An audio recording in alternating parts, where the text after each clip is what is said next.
Have you ever heard the term humiliatrix? No. I mean, it's such a I know Princess Callie, and she's literally wrote the book on erotic humiliation. Oh.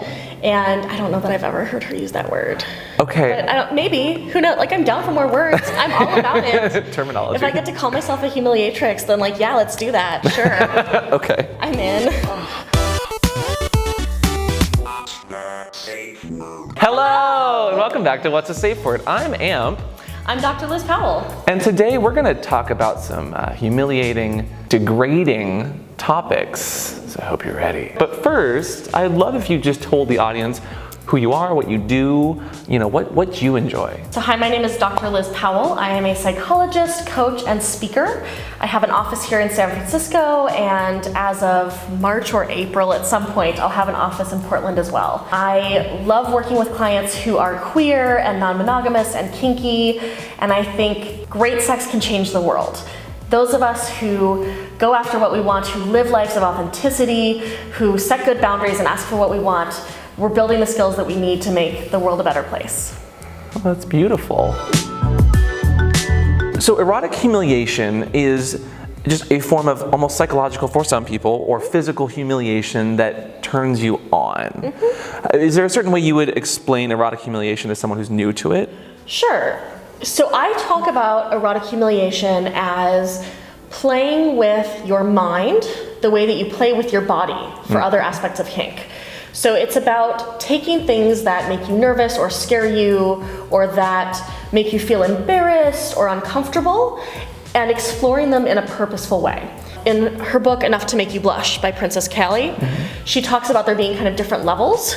The lightest being embarrassment. And in embarrassment, it's something pretty low level. This would be like you walk out of the bathroom with some toilet paper on your shoe and your partner leans over and says you have toilet paper on your shoe. And you blush a little, but no one else knows and it feels a little uncomfortable. Whereas humiliation is a little bit deeper and might be, you have toilet paper on your shoe, you filthy animal, I can't believe you did that. So a little bit more, right? And then degradation being the deepest, which might be screaming to the entire full room, do you see this filthy fucking whore? Couldn't even get the toilet paper off their shoe. I think they should lick it off. What do you think? Right? Different levels. So I think a lot of people's misconception about humiliation and degradation play is that it's always super extreme or super hard. And that's not true. The same way that you can have a very light impact play scene that stays at your 2 to 3 or 3 to 4 level for pain and sensation, you can also have a scene that looks at the psychological aspects that stays fairly light. Well, and you can gauge it as you go through, and that's why I think especially in this kind of degradation, humiliation, communication is so important. I mean, communication is important in everything. Always. You have to negotiate. And I wonder if there's an element of the panic of losing your status and power. Because I think that a lot of when we look at humiliation and degradation play, it's taking the things that we're afraid of and exploring them in a safe container with someone who cares about us and wants things to go well for us. So you can take those fears and those traumas and those things that have hurt you in the past and play with them in a more safe way. It's like a roller coaster, but for sex. I love a sex roller coaster. So good, dildos in the seat. Oh my God, if I could have a G-spot orgasm while going over a hill, I would just die. Disneyland? No, Dildo Land. Dildo Land. Yeah. Have you ever heard the term humiliatrix? No. I mean, I'm down for more words. I'm all about it. Terminology. If I get to call myself a humiliatrix, then yeah, let's do that. Sure.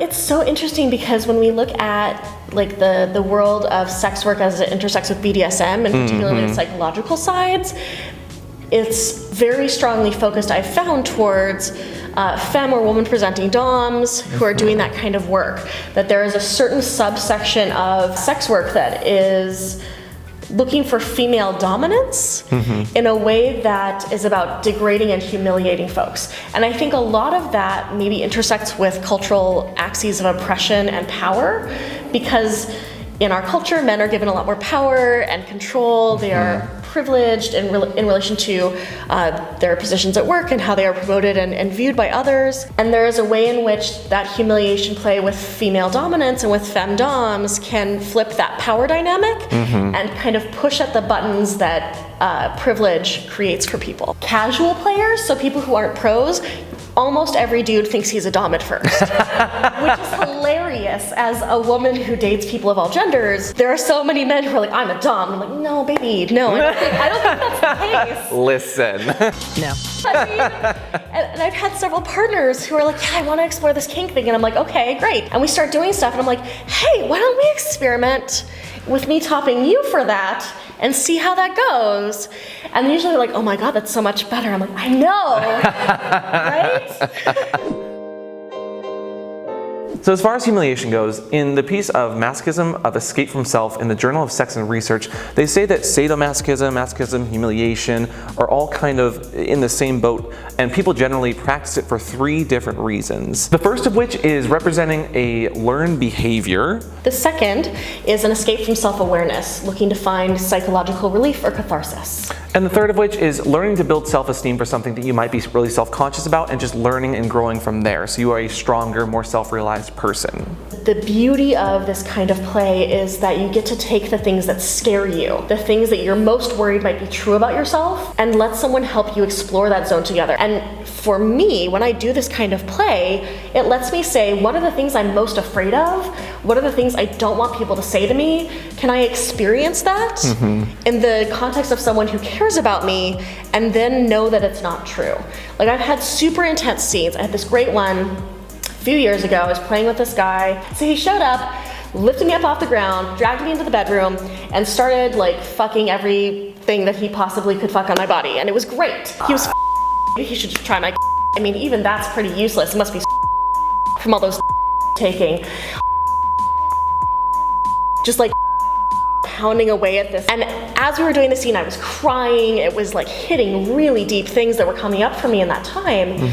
And as soon as the scene was over, he grabbed me in his arms and held me. He was like, you have no idea how hard it was to not come. You felt so amazing. Everything was wonderful. You're such an amazing partner and lover, and I love playing with you. This was such a good scene to do. And getting to go to that place of fear and darkness and sadness, and then have reality brought in as the opposite, was immensely healing. Oh, can I just like hug you? Yeah. Oh. So with humiliation, there's lots of physical, there's lots of emotional, verbal, or just, you know, putting someone in like a situation can be really humiliating. What kind of good verbal humiliation can people practice at home? So there's all kinds of words that can be humiliating to different people. You can use words that are slurs or insults. Don't use slurs without the permission from the person you're using them against. Like, for instance, if you're going to be using words like bitch or whore or dummy against a person who's a woman or a person who is another socially oppressed class, make sure you've done your own social justice work first, so that it's not coming from the wrong place. But words like stupid, cunt, whore, filthy, there's all kinds of things. Thesauruses are great for this part. And then physical, which a lot of people are into, there's tons of ways you can physically humiliate people. I mean, you can dress them up in different clothes, you can put them in like a chastity device, you can put certain pieces of gear on them. You can like put them in clothes that are too small or that are ill-fitting or unattractive, make them do activities like crawling or licking things, or having to put their hands in something dirty or gross. Or just covering them in things. Right, covering them in things, yeah. So we know why it kind of turns us on and why people are attracted to this humiliation and the different ways people practice it. But what about this safety? How do we do this safely? I mean, I think the most important thing is to make sure that you negotiate really clearly and you talk about any of the things that are going to make it good for you and any of the things that are going to make it harmful for you. All of us have stuff in our pasts, in our worlds, that if someone tripped over it would be really hard for us to handle. So being aware of what those are, communicating those to your partner, and being explicit about whether that is something you want to explore or something you want to have off limits. And not being ashamed of what you're into. I think a lot of the time, the hurdles that we run into when new partners or even old partners is we don't want to be completely honest because we feel ashamed or we feel like something's too taboo. And that's where open communication is really, really helpful, especially if you are looking to actually enjoy and get the scene that you want. We want our needs met. And I think the companion piece to that is when a partner tells you something that they're into, receiving it with a spirit of like curiosity and openness rather than a spirit of like disgust. Yes. Like if someone comes to you and says like, I really love piss play, I want to piss in your mouth, it's gonna be super hot. If that's not what you're into, you can say, oh, Cool. Like, what do you like about that? What are you into for that? I don't know if I want to do that exact thing, but let's see if we can find something else. You approach it with, this is something that you get to do with me because I really want to share it with you, not something you have to do that is awful and terrible. Yeah. Context is key, and how you approach that is really important. I think of it as like we set out our buffet. I'm going to show you the buffet of things I could be into. You can grab a plate and grab whatever dishes you'd like to put on there. You don't have to have every dish from the buffet in order for me to have a good time.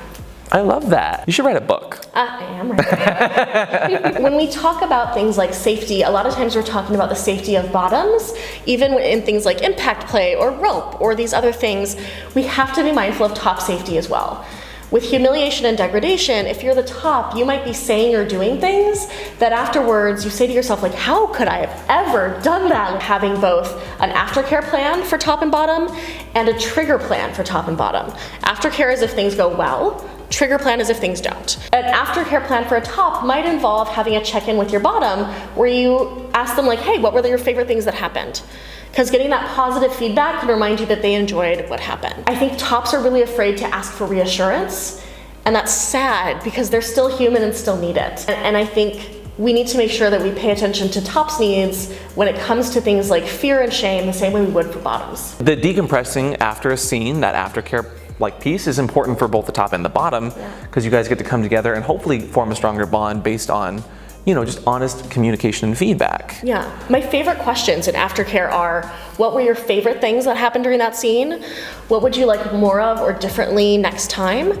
Is there anything you'd like less of next time? That's great. So you can get really concrete feedback about what was happening.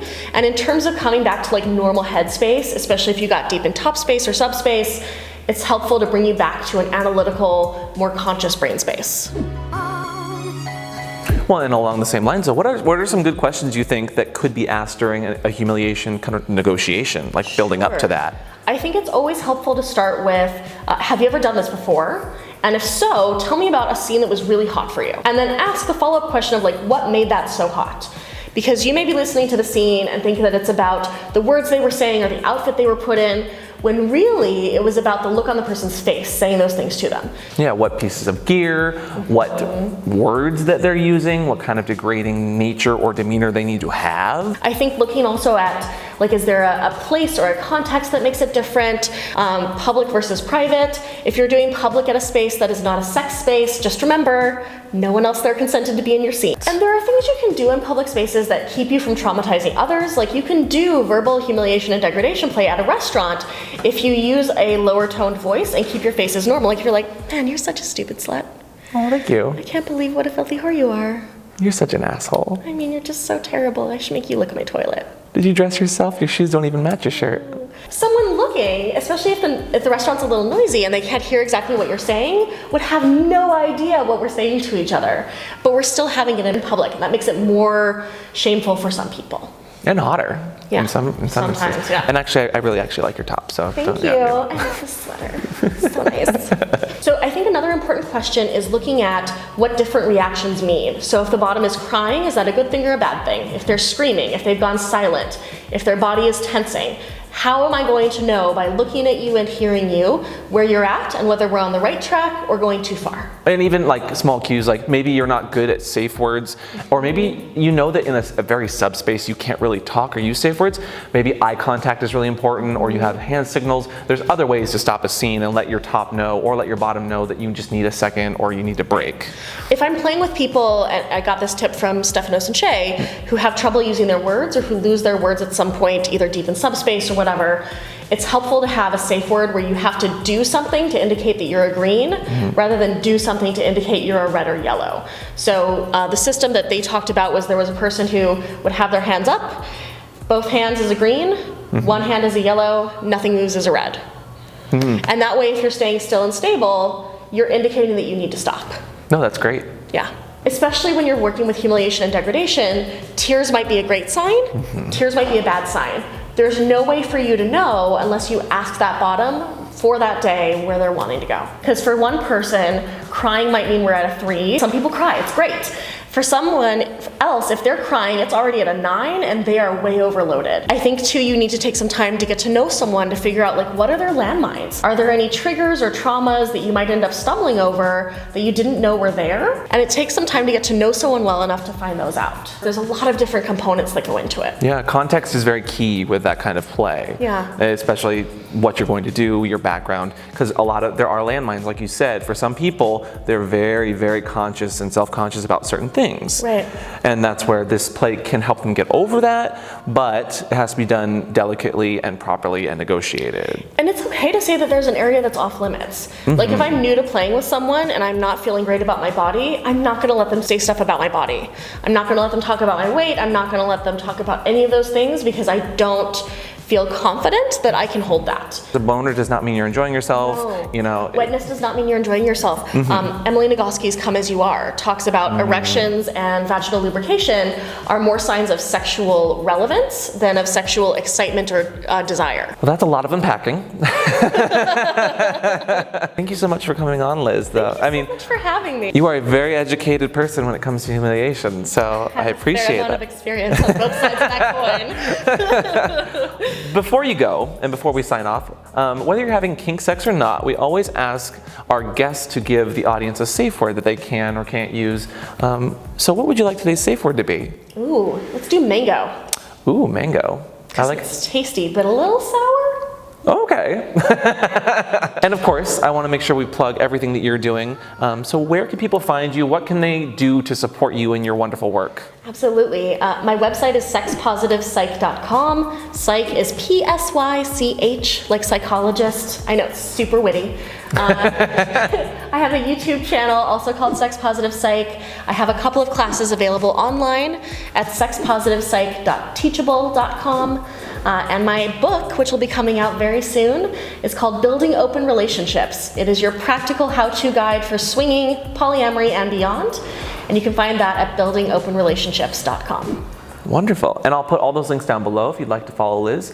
Beyond that, though, leave any comments down below if you have more questions about humiliation. Maybe give us some humiliating scenes to read later. Leave a like, and we'll see you guys next time. Bye. Bye. I'm a big fan of literotica, and recently I've fallen down the hole of like, straight guy is forced to become gay by some guy who's just so hot he can't resist. I'm like, this is great. I follow a few Tumblrs like that. Especially with like all the CW dramas. For whatever reason, they love if I have to read another Teen Wolf. Oh.